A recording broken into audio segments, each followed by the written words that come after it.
guys, welcome to episode 1 of the Hunting Games. You're with the Fridge and the Wolf.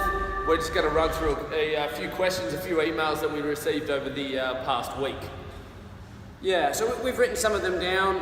I think what I'll just ask some of the questions, get Jared to answer them, and hopefully we clear this stuff up for you guys that are wanting to compete. So one of the questions was, will I be eliminated on day one? The short answer to that is no. No, cool. Every single person will compete at least 2 workouts on day 2. Yeah, so in day 1, we're going to have 5 workouts in day 1, and you're going to guarantee 2. So that's going to be 7 workouts guaranteed over the weekend. We'll go in a little bit more about that. So in day 1, how do I know if I'm advanced or if I'm intermediate? I know they put the options up of what you have to lift, but how do I know what to pick for that? Yeah, cool. So the way that's going to work is after day one, you're going to have number 1 to number 6 in your pool, okay? And we'll split it after day 1. The top 3 will go into advanced, the bottom 3 are going to go into intermediate. That's the short part of it. There'll be pretty much the whole entire individual group, team group, however many numbers there are going to be split into half. So that's the way that's going to work. Yeah, so I think if we put an example, if we had, say teams, say we had 84 teams sign up, we'd have 14 pools with 6 teams a pool. Yeah. Is that correct? Yeah. And then they're going to just basically do wad off, I guess you'd call it. Yep. And whoever wins moves to one section, whoever loses moves to the other section. So does that put me in the grading there, or is it just how many wins and how many losers I get? Pretty much. So team 1 will versus team 2 first, then 3, then 4, then 5, then 6. At the end of day 1, you may have 3 wins and 2 losses. That's going to put you somewhere in the middle, and it's just luck of the draw. If you finish 3rd, you're going to go up to advanced. If you finish 4th, you're going to go down to intermediate. That will also set you up for day 2. The whole, say 42, will be split, and you'll have your 42 in advanced, and from there we'll know where you're sitting from number 1 to 42 from your pool. Your pool. So if I end up in advanced but I don't have muscle-ups, how's that going to work? Am I going to just be bombed out and I'm done? Yeah, it's been a pretty big question asked, but no, the cool part of what we're doing on this competition, the Hunger Games part, is going to mean you're going to have a lot of choice. So I'm not going to give away too many secrets, but let's just say if you don't have muscle ups and you have another advanced movement, you'll be able to pick and choose what you do.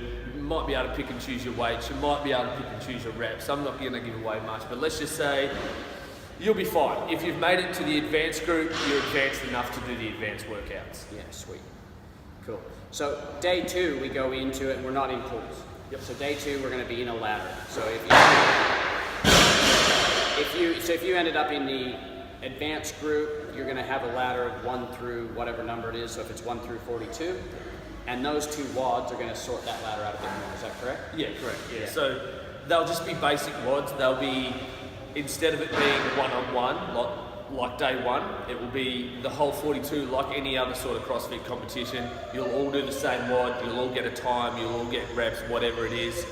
You'll then be ranked from the 1 to 42, and you'll be adjusted on your ladder accordingly. So if you're number 25 going into the workout and you beat number 24 team convincingly, there's a good chance you're going to jump higher than them, which will then set you up for the elimination rounds. Yeah, so the elimination rounds were then back to one-on-one battles again. Correct, and complete elimination. So at that point, that will be where you actually get eliminated for the weekend. So the higher you are on the ladder, obviously the better matchup you're going to have. That's kind of the perks of doing really well in the grading and then in the first 2 workouts. But yeah, sort of after mid-morning, it's all go time at elimination finals, 1v1. Yeah, great.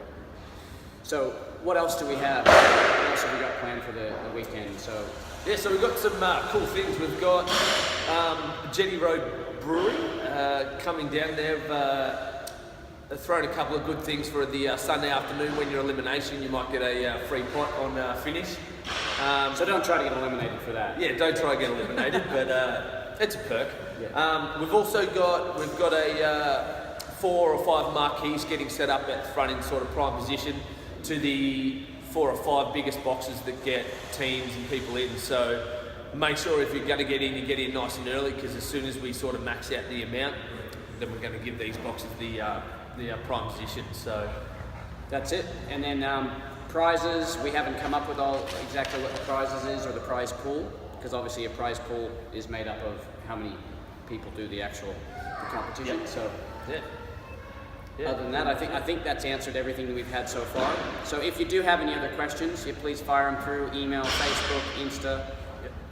We'll pretty much be doing one of these every week, so stay tuned. And if you have any questions, fire them through, like Jeremy said, and we'll get back to you as every Friday when we do our podcast. That's it. Yeah. So it's made the WODs forever. Vapor. Not vapor. Not vapor. Cool. And make sure you go to the Facebook Wolf Den page and hit the link and sign up now. And